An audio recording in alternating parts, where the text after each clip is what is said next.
পেয়েছে টিনার সেক্রেটারি মামা, তাদের কাছে কিছু কথা রয়েছে জমা।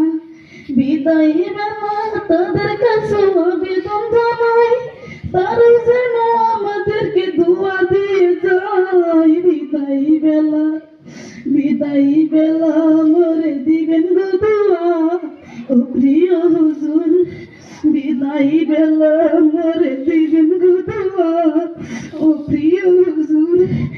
এই যে মাদ্রাসায় ছোট থেকে পড়াশোনা করি আপনাদের কাছে, এই যে মাদ্রাসায় ছোট থেকে পড়াশোনা করি আপনাদের কাছে, এর মাঝে যদি কোনো ভুল করে থাকে মাফ করে দিবেন আপনারা সবাই। বিদায়ী বেলা মরে দিবেন গো দোয়া, ও প্রিয় হুজুর। বিদায়ী বেলা মরে দিবেন গো দোয়া, ও প্রিয় হুজুর। হুজুর ম্যাডাম ছাত্রী সবাই